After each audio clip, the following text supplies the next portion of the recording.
మీ business ఏదైనా మీ ఊర్లో promotion చేయాలంటే అది సుమన్ టీవీతోనే సాధ్యం. ఇప్పుడే సంప్రదించండి. హాయ్ వ్యూయర్స్, నేను మీ కావ్య. ఇవాళ నేను నిజామాబాద్ దగ్గర ఉండే జీజీహెచ్ హాస్పిటల్కి వచ్చిన. సో ఇక్కడ lady legend superintendent. So lady legend ఎందుకన్నా అనుకుంటున్నారా? గవర్నమెంట్ హాస్పిటల్ అంటేనే పైకం లేక మస్తు తిప్పలు పడి వస్తుంటారు హాస్పిటల్కి. ప్రైవేట్ హాస్పిటల్లో పైసలు పెట్టలేని స్తోమత ఉంది. అట్లాంటి వాళ్ళకి అందరికీ కూడా మంచిగా వైద్యం చేస్తున్నారు. మస్తు డిపార్ట్మెంట్లు కూడా ఉన్నాయి. ప్రత్యేకంగా మహిళల కోసం మస్తు కేర్ తీసుకుంటున్నారనమాట ఇక్కడ ఉండే సూపర్డెంట్ ప్రతిమారాజ్. అందుకనే ఆమె వచ్చినప్పటి నుంచి ఏమేమి మంచిగా సదుపాయాలు వచ్చినాయి, ఏమేమి ఏర్పాట్లు ఉన్నాయి, ఎట్లా వర్క్ జరుగుతుంది, ఎట్లా డెవలప్మెంట్ చేసిరు, డెవలప్మెంట్ చేసుడికి మస్తు తిప్పలు పట్టిండ్రు. ఇక్కడ ఉండే ఫెసిలిటీస్ ఇండియాలోనే నంబర్ 1 ఫెసిలిటీస్ కూడా కొన్ని తీసుకొని వచ్చారనమాట. ఇట్లాంటి ముచ్చట్లన్నీ పెట్టనీకి వచ్చిన. ఒకసారి మేడం తోటి మాట్లాడదాం. పాయ్. నమస్తే. నమస్తే మా. హాయ్. మంచిగా ఉన్నారా? Always good. జీజీహెచ్ హాస్పిటల్ వచ్చిన తర్వాత మీ ఎక్స్పీరియన్స్ ఏంది మేడం? అబ్బో, ఎక్స్పీరియన్స్ అనకూడదేమో, ఎక్స్పీరియన్సెస్ అనాలా, ఎక్స్పెరిమెంట్లు అని కూడా చెప్పొచ్చేమో. ఎక్స్పెరిమెంట్స్ అని కూడా అనొచ్చు. మేబీ ఒక జర్నీ, ఒక 3 to 4 years continuous journey.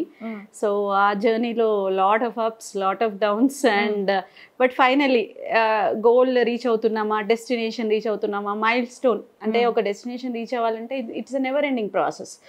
But ఒక మైల్ స్టోన్ నుంచి ఇంకో మైల్ స్టోన్కి జంప్ చేయాలి. ఆ జంప్ చేసే రోడ్లో చాలా డిఫికల్టీస్ ఉంటాయి. బట్ అవన్నీ తీసుకొని ఒక కోఆర్డినేషన్తో, హాస్పిటల్ సిబ్బంది సపోర్ట్తో we are going in a better pace. Correct facilities లేవని చెప్పేసి మనకి సీట్స్ రికగ్నిషన్ పోయింది. ఆల్మోస్ట్ 100 MBBS సీట్స్ రికగ్నిషన్ని ఎన్ఎంసి, అప్పట్లో ఎంసీఐ అనేవాళ్ళు, ఎంసీఐ ఇవ్వలేదు. ఎందుకంటే చదువులు జీవితాలతో ముడిపడి ఉండే పరిస్థితి. అయితే మీరు ముందుగా ఈ హాస్పిటల్కి వచ్చినప్పుడు ఈ హాస్పిటల్ పరిస్థితి ఎట్లా ఉంది? ఎందుకంటే మాకు తెలిసిన ముచ్చట్లు ఏంటంటే ముందుగా ఇక్కడ ఒక్క ఐసీయూ ఉండే మస్తు కష్టం అని. కానీ ఇప్పుడు డిపార్ట్మెంట్కే ఐసీయూలు వచ్చినాయంట. మొత్తం ఎన్ని డిపార్ట్మెంట్లు ఉన్నాయి ఇప్పుడు? ఆల్మోస్ట్ అరౌండ్ క్లినికల్ డిపార్ట్మెంట్స్ ఒక 13 క్లినికల్ డిపార్ట్మెంట్స్ ఉంటాయి. దాంట్లో మనము ఐసీయూస్, మేజర్ డిపార్ట్మెంట్స్ అన్నిటికి కూడా ఒక్కొక్క డిపార్ట్మెంట్కి ఒక్కొక్క ఐసీయూ ఎస్టాబ్లిష్ చేసాం. మెడికల్ ఇంటెన్సివ్ కేర్ యూనిట్, మెడికల్కి సంబంధించిన అంటే పామ్ కాట్కి కానీ, పాయిజన్ తీసుకొని కానీ, హార్ట్ ఫెయిల్యూర్స్ కానీ అలాంటి వాళ్ళకి ఐసీయూ ఉంది. ఆ ఐసీయూ ఆల్మోస్ట్ మనకి 70 బెడ్స్తో ఐసీయూ. అది ఈవెన్ ఆ ఐసీయూ మన ఉస్మానియా ఐసీయూ కంటే ఎక్కువ, సెకండ్ ఇన్ స్టేట్ అనుకోవచ్చు. ఇంతకుముందు మనకి నెఫ్రాలజీ సర్వీసెస్ లేవు. కిడ్నీ సంబంధించిన సర్వీసెస్ ఏవైతే ఉన్నాయో, అంటే కిడ్నీలో 2 రకాల సమస్యలు ఉంటాయి. ఒకటి అక్యూట్, ఒకటి క్రానిక్. మనకి క్రానిక్ది ఉంది, కానీ క్రానిక్ది చాలా హాస్పిటల్స్లో ఉంది. అక్యూట్గా అంటే రికవరీ అయ్యే ఛాన్స్ ఉన్న కిడ్నీ డయాలిసిస్ చేసే విభాగం ఏదైతే ఉందో అది లేదు మన దగ్గర. సో అది మనం ఎస్టాబ్లిష్ చేసాం. సో దానికి ఒక separate ICU. And orthopaedic cases, knee replacements చేస్తున్నాం.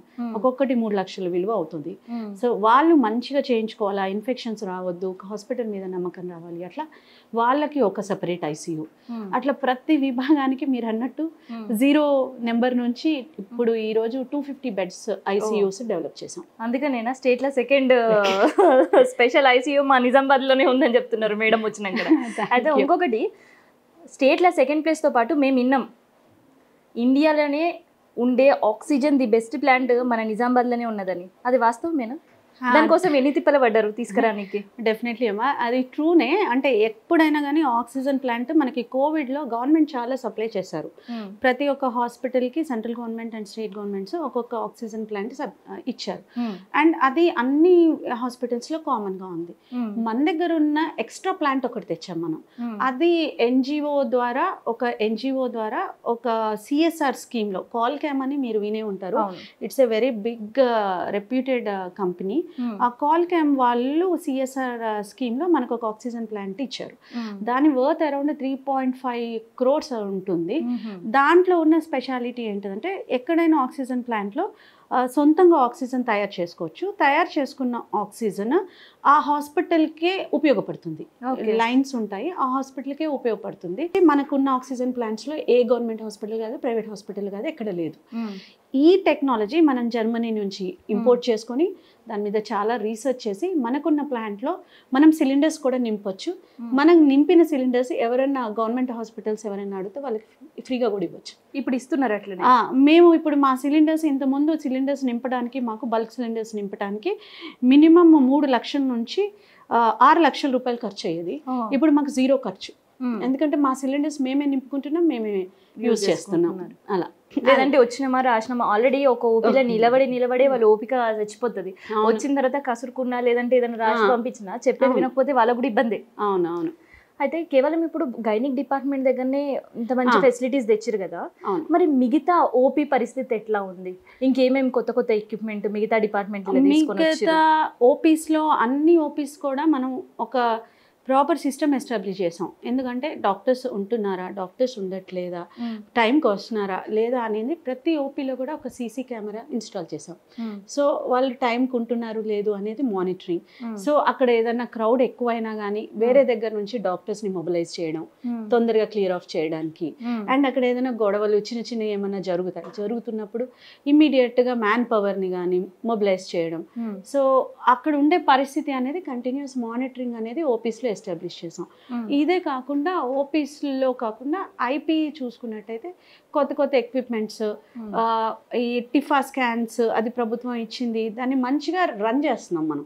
కొన్ని చోట్ల రన్ చేయకుండా పక్కన పెట్టేసి ఉంచుతారు. ఎప్పుడైనా గవర్నమెంట్ లో ఉన్న అంటే ఎప్పుడైనా బయటకు వెళ్ళి చేపిస్తారు గవర్నమెంట్ హాస్పిటల్ అది ఎక్కువ జనాలు చెప్పేది కూడా అదే, నేను చెప్పుడు కాదు కానీ ఇక్కడ మాత్రం స్కానింగ్ ఇన్నే అవుతున్నాయి. టిఫా స్కాన్లు ఒక్కొక్కటి ఆల్మోస్ట్ 3,000 రూపాయలు, 3,500 పైనే ఉంటుంది, depend upon diagnostic centre. So ఇప్పుడు పర్ మంత్ మనం 5th మంత్ 6th మంత్లో చేయాలి ఈ స్కాన్స్. సో ఆ 5th మంత్ స్కాన్ 300 మందికి మనం ఇక్కడ 200 నుంచి 300 మధ్యలో టిఫా స్కాన్స్ చేస్తున్నాం. సో అంత బాగా ఆ మెషినరీ యూజ్ చేస్తున్నాం. సిటీ స్కాన్ కొత్త మెషిన్ తీసుకురావడం జరిగింది. ఆ మెషిన్ పర్ డే మనం 50 స్కాన్స్ చేస్తున్నాం. హైయెస్ట్ చెప్తాను, లోయెస్ట్ చెప్తాను. Lowest 1,500, highest 2,500. అండ్ ఐపీ కూడా లోయెస్ట్ 700, హైయెస్ట్ 1,200. దీనికి దానికి అసలు సంబంధం లేకుండా పెరిగింది కదా, అలా పెరిగిపోయింది. ఇంకా మేబీ ఇంకా బాగా సర్వీసెస్ వేస్తే ఈ బిల్డింగ్ కూడా సరిపోదేమో, పక్కన కూడా ఇంకో బిల్డింగ్ కట్టాల్సి రావచ్చు. మరి ఆ ప్లానింగ్ లో కూడా ఉన్నారా? ఆ ప్లానింగ్ లో ఉన్నాం కాబట్టి ఇంత ముందు మీరు next time you can focus on that. ఇంతగానం పని చేసుడు అంటే చాలా టఫెస్ట్ వర్కే. సో ఎట్లాంటి ప్రెజర్స్ ఉంటాయా అసలు ప్రెషర్ నార్మల్గా ప్రెషర్ లేని జాబ్ అనేది ఉండదు, first point. Second, when you are a female your pressures get doubled. Pressure cooker లానేనా? లేటెస్ట్ ప్రెషర్ కుక్కర్ అమ్మా, latest pressure cooker or hot oven లా అనుకోవచ్చు. ఆల్వేస్ ఆన్ ద స్టవ్ ఉన్నట్టే అనమాట. అంటే ఎక్కడ ఏదన్నా మిస్టేక్ చేస్తామా, ఏదన్నా చేస్తామా, always try to prove that this woman is. అంటే మీకు కూడా తెలియదు ఏం లేదు, మీరు మీడియాలో ఉన్నారు. ఒక ఉమెన్ పైకి వెళ్తుంది, గుడ్ నేమ్ వస్తుంది, లాట్ ఆఫ్ ఎక్లెయిమ్, ఎంకరేజ్మెంట్ వస్తుంది అంటే they try to pull anyhow. కానీ ఆ పుల్లింగ్ లో నిజాయితీ ఎంత, నీతి ఎంత, మనం అట్లా చేస్తాం. కానీ ఎదుటి వాళ్ళతో ఎట్లుంటుండే అండ్ ఒకవేళ ఇన్ని ప్రాజెక్ట్స్ చేసారు, కూడుకున్న ప్రాజెక్ట్ డెఫినెట్లీ.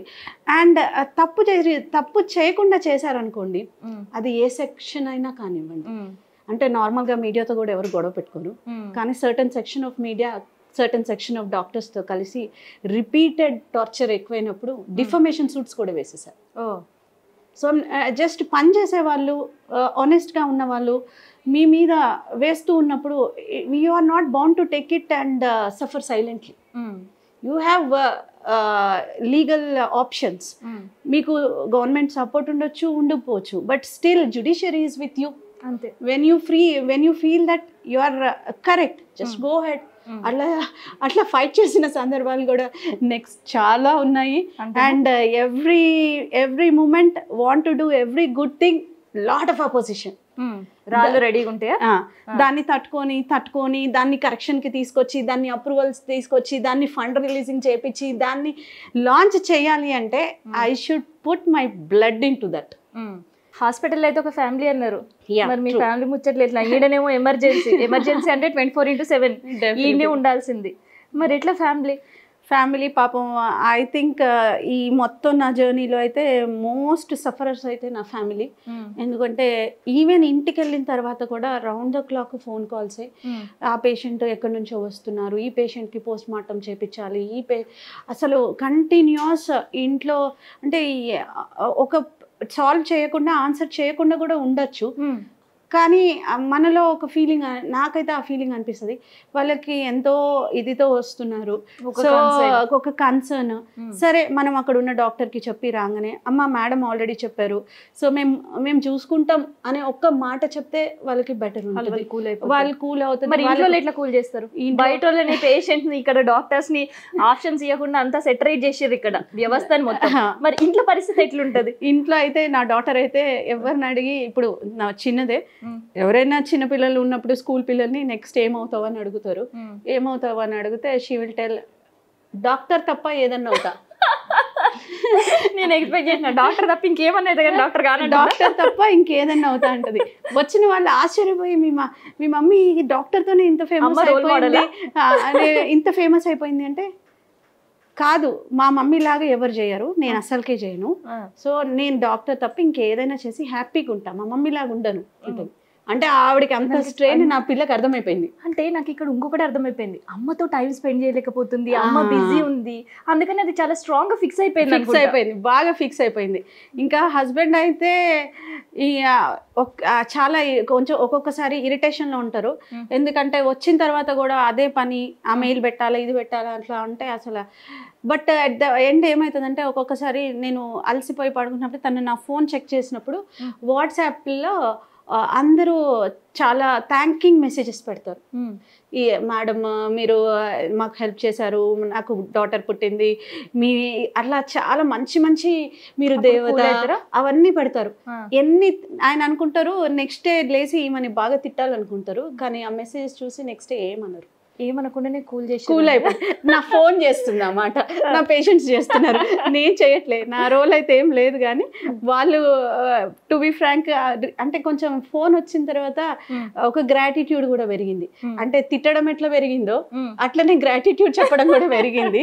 సో ఒకసారి హెల్ప్ చేసినప్పుడు నాకు అసలు గుర్తుండవు, చాలా చేసి ఉంటాను, అది మర్చిపోతాను కానీ వాళ్ళు గుర్తు పెట్టుకొని థ్యాంక్స్ చెప్తారు. So that feels very happy అనమాట. అండ్ ఎక్కడికన్నా వెళ్ళినప్పుడు, ఏదన్నా క్రౌడ్లోకి వెళ్ళినప్పుడు, ఏదైనా ఈవెంట్స్కి మోటివేషనల్ స్పీకర్గా అలా గెస్ట్ లాగా అలా వెళ్ళినప్పుడు ఎవరో ఒకళ్ళు ఆ క్రౌడ్లో చాలా మంది వచ్చి పర్సనల్గా మాట్లాడతారు, మేడం అప్పుడు హెల్ప్ చేశారు మేడం, మీరు మా ఫోన్ మాట్లాడారు, మీకేమో గుర్తులేదు. నేను అంటే నాకు ఆ టాస్క్ చేసే వరకు నేను దాని మీద టోస్ మీద ఉంటా, ఆ టాస్క్ కంప్లీట్ అయిన తర్వాత నా మైండ్ నుంచి డిలీట్ కొడతా, లేకపోతే అన్ని కంట్రోల్ షిఫ్ట్ చేయాలంటే ఫుల్ అయిపోతుంది. సో టాస్క్ అవ్వగానే ఆ టాస్క్ గుర్తుండదు, అయ్యో నేను హెల్ప్ చేసా అనే ఫీలింగ్ నాకేం ఉండదు, ఇంకా that's my job I have done. అయితే మనకి పెళ్ళైనా, మనం పిల్లలు పుట్టినా, ఒక్క పెద్ద స్థాయిలో ఉన్నా మనకు కూడా అమ్మ పైన అమ్మని చూడాలని ఉంటుంది, అమ్మకి మనతో ఒకసేపు టైం స్పెండ్ చేయాలని ఉంటుంది, మనకి ఇష్టం ఏవో వండి పెట్టాలని, మనతో టైం స్పెండ్ చేయాలని, అట్లా అమ్మకు కూడా ఉంటుంది. అవును, మీ అమ్మని కలిసి మీరు ఎన్ని రోజులు అయింది? యాక్చువల్లీ దానికి ఇంకొక గుడ్ థింగ్ ఏంటంటే, మా మదర్ని ఈ పాపను చూసుకోవడానికని మా మదర్ని తెచ్చి మా ఇంట్లో పెట్టేసుకున్నా. సో మా అత్తమ్మ మదరు అందరు ఇంట్లోనే ఉంటారు, వాళ్ళు పిల్లని చూసుకుంటున్నారు, కాబట్టి I should say thanks to my mother. అంటే మీ అమ్మ మీ పాపను చూసుకుంటది, కానీ మీ అమ్మ మిమ్మల్ని చూసుకునే అవకాశం ఇచ్చిరా? ఇయ్యకి ఎన్ని రోజులు అయింది అసలు? తక్కువ, నన్ను చూసుకునే అవకాశం అమ్మకి తక్కువ, మాట్లాడడం కూడా చాలా తక్కువ. అందుకని ఎందుకంటే మీరు అన్నది కరెక్టే, నేను వెళ్ళే టైంకి మమ్మీ లేవదు, నేను వచ్చే టైంకి మమ్మీ పడుకుంటుంది. సో ఎప్పుడో సండే రోజు, లేకపోతే సండే రోజు కూడా మీటింగ్స్ ఉంటాయి, హైదరాబాద్ పోవడం, ఏదో ఒకటి అప్ అండ్ డౌన్స్ ఉంటాయి. సో ఆ టైంలో మమ్మీ కూడా ఫోన్ మాట్లాడుతుంది. ఒకే ఇంట్లో ఉన్నా కానీ ఏదైనా చెప్పాలి, ఏదైనా చెయ్యాలి, ఏమన్నా కర్రీ చేయాలి, ఏదైనా అడగాలి అంటే డైరెక్ట్ అడిగే యాక్సెస్ కి నేను ఉండను కాబట్టి ఫోన్లో అడుగుతుంది. ఫోన్లో ఇవాళ ఏం చేయమంటావు, మధ్యాహ్నము ఏం చేపియాలి, పాపకి ఎక్కడ పంపించాలి, అట్లా ఏదైనా కాన్వర్సేషన్ ఆన్ ఫోనే. మీకు ఎప్పుడైనా అనిపిస్తుందా, అరే నేను ఫ్యామిలీ అమ్మతో ఇంత ఉన్నాను, ఇప్పుడు నా కూతుర్ని అట్లా చూసుకోలేకపోతున్నాను, దానికి టైం ఇవ్వలేకపోతున్నాను, ఎందుకంటే చైల్డ్హుడ్ ఒక్కసారి గడిచిపోయింది అనుకో, ఎన్ని డబ్బులు ఇచ్చినా టైం వెనక్కి రాదు. ముందుకు పోతూనే ఉంటుంది. సో ఎప్పుడైనా అట్లా ఒక మదర్గా అనిపిస్తుంది కానీ అంటే ఇంకొకసారి ఏమనిపిస్తుంది అంటే అరే నాది పాపది బాండింగ్ రిలేషన్, బట్ పేషెంట్ది నాది life is more valuable than anything అన్నట్టు పాపతో డెఫినెట్లీ చాలా మిస్ అవుతాను. ఇప్పటి వరకు ఏ పేరెంట్ టీచర్ మీటింగ్ ఒక్కటి కూడా అటెండ్ అవ్వాల స్కూల్ జాయిన్ అయినప్పటి నుంచి. ఎందుకంటే జాయిన్ అయినప్పటి నుంచి దెన్ ఈ కోవిడ్ వచ్చింది, ఆ తర్వాత ఇది వచ్చింది. సో ఒక్కరోజు కూడా టీచర్ మీటింగ్కి వెళ్ళలేదు. ఏం చదువుతుందో తెలీదు, ఎట్లా చదువుతుందో తెలీదు. సో అదొక్కటి పెయిన్ ఉంటుంది అనమాట. సరిగ్గా చదువుతుందా ఏంటి అదే ఎట్లా అనే ఫీలింగ్లో ఉంటాను. బట్ ఏమో ఇక ఇంతమందికి హెల్ప్ చేసినప్పుడు God will help our kid also కదా అనే ఒక పాజిటివ్ యాటిట్యూడ్తో ముందుకెళ్ళడం అంతే.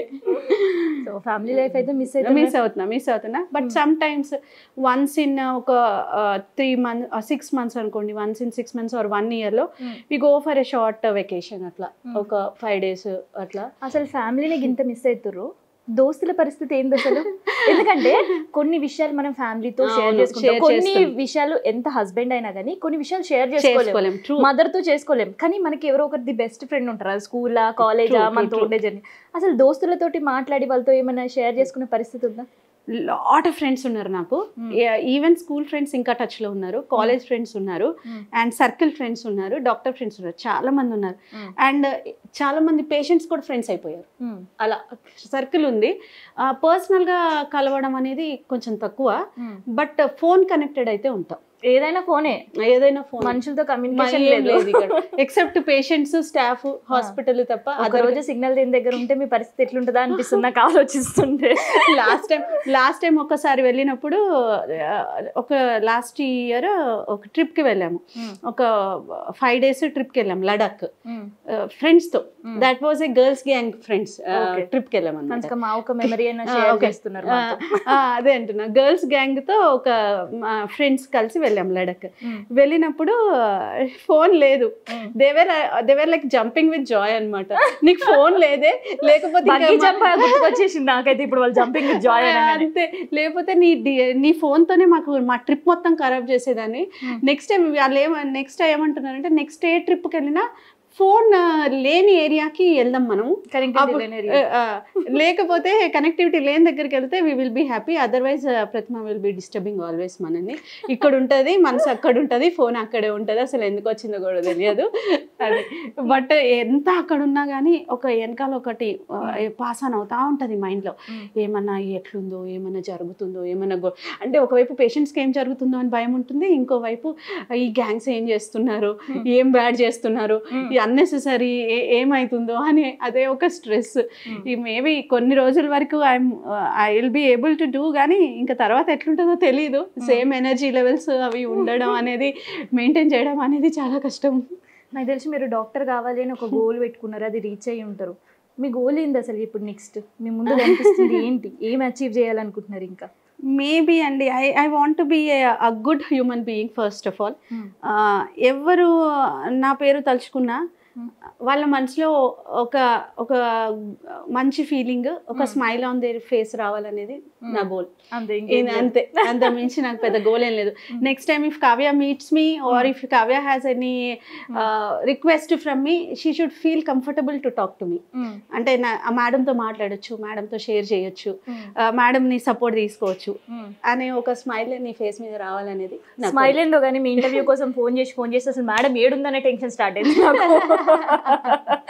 అంత బిజీ ఉన్నారని ఇవాళ అర్థమైంది, ఫోన్ ఎందుకు లిఫ్ట్ చేయలేరు. ఇప్పుడు మీరు వచ్చే వరకు ఎన్ని మీటింగ్స్ మీరు చూసి అర్థమై ఉంటుంది. So but that only thing. ఇప్పుడు నా దగ్గర పనిచేస్తున్నది కింద వర్కర్స్ కూడా దే ఆల్వేస్, మీరు కదిలిచ్చి చూస్తే they will tell like only good things. నేను లేనప్పుడు చెప్తారు, నా ముందు చెప్పడం అనేది అది నాట్ రిలయబుల్ ఉంటుంది. కానీ నేను లేనప్పుడు చెప్తే వాళ్ళ మైండ్స్లో ఏముంది అని తెలుస్తుంది. సో ఇట్స్ లైక్ ఏ వసుదైక కుటుంబం అంతే. That's the concept. ఇదే కుటుంబమా అసలు? ఫ్యామిలీ కూడా కుటుంబం. మెల్లమెల్లగా దాన్ని యాడ్ చేసుకోవాలా ఇంకా, ఎందుకంటే కొంచెం దీన్ని స్ట్రీమ్ లైన్ చేస్తా ఉన్నా ఇప్పుడు. ఆల్మోస్ట్ బెటర్గా ఉంది. కాకపోతే the maintenance governance is more important. Establishment ఎంత కష్టమో ఒక సిస్టమ్ని ఎస్టాబ్లిష్ చేసి ఒక గుడ్ ప్రొసీజర్స్ కానీ అవన్నీ తెచ్చినప్పుడు వాటి continuity is also very important. అయితే ఒక విమెన్ దగ్గరికి వచ్చేసరికి ఒక జాబ్ అనేది ఒక రెస్పాన్సిబిలిటీ అండ్ ఫ్యామిలీ అనేది కూడా ఒక రెస్పాన్సిబిలిటీ, రెండింటిని సైమల్టేనియస్గా తీసుకెళ్లాల్సిన పరిస్థితి ఉంటుంది. అవును. సో అది పాసిబుల్ అయ్యే పరిస్థితిలో ఉన్నారా? అండ్ డెఫినెట్లీ అండి, నేను ఈవినింగ్ రెండింటికి సమన్వయం చేసే పరిస్థితి ఉందా? నాకైతే అట్లా అనిపిస్తుంది. నేను మీరు నమ్ముతారో లేదో, ఈవినింగ్ డైలీ నైట్ నేనే కుక్ చేస్తా. ఓ ఏం ఇష్టం? అన్ని వెజ్ నాన్ వెజ్ అన్ని రకాల, అంటే ఐఎమ్ ఏ గుడ్ కుక్. రకరకాల, I think you should also come to me for dinner once. So చాలా వంట చేస్తాను ఈవినింగ్. నా దగ్గర వచ్చిన కుక్స్ కూడా వచ్చినప్పుడు జీరో నాలెడ్జ్తో ఉంటారు, వాళ్ళందరినీ కూడా నేర్పిస్తా. అండ్ అదే కాదు, ఎప్పుడైనా హాలిడే కానీ టైం కానీ ఏదైనా ఉన్నప్పుడు I always try to cook bigger amounts. అది నా ఫ్రెండ్స్కి చేసి పంపించేస్తా క్యారేజెస్లో. ఓకే. సో ఆల్మోస్ట్ ఇంకా ఇవన్నీ చేస్తున్నా కాబట్టి యాజ్ యూజువల్ అమ్మా, ఇంకా తప్పదేముంది, హస్బెండ్ వేసిన తడి టవల్ తీయడము, బట్టలు తీసి ఇస్త్రీకి వేయడం, ఇవన్నీ పనులు అయితే తప్పవు కదా ఎవరికైనా. I also do that. అందులో ఏమి ఎక్సెప్షన్ లేదు నాకు. ఇక్కడ ఎక్సెప్షన్ కావచ్చు కానీ అక్కడైతే నో ఎక్సెప్షన్, నో స్కిప్పింగ్, అసలు ఏది లేదు. No exception. Only exception is spending bigger time with them. అంటే పెద్ద టైం స్పెండ్ చేయలేను, బట్ ఉన్న time quality time. I take care of home, everything చూసుకుంటాను, చేస్తాను. గెస్ట్ అండ్ ఇంకా ఆల్మోస్ట్ వీక్లో 4-5 days నాకు గెస్ట్ ఉంటారు. నేను ఈవినింగ్ ఉంటా అని తెలుసు కాబట్టి నైట్ డిన్నర్కి ఎవరో ఒకరు నన్ను కలవడానికి. అంటే వాళ్ళ నుంచి కూడా గుడ్ థింగ్ ఏంటంటే నేను వాళ్ళ దగ్గర వెళ్ళలేను కాబట్టి వాళ్ళే నన్ను చుట్టానికి వచ్చి నాతో టైం స్పెండ్ చేయడానికి వస్తారు. So that quality time spend చేయడం, that will refresh me and resonate me. Okay. So మీరు ఫర్దర్ గోల్స్ కూడా రీచ్ అయ్యి ఎప్పుడు ఇట్లా స్మైలింగ్ ఫేస్ తో కనిపించాలని. Thank you. All the best madam. Thank you. Love you. ఇది ప్రతిమ రాజ్ గారితో ముచ్చట. ఇంకొక ముచ్చటతో ఇంకొక ఎపిసోడ్తో మళ్ళా కలుద్దాం.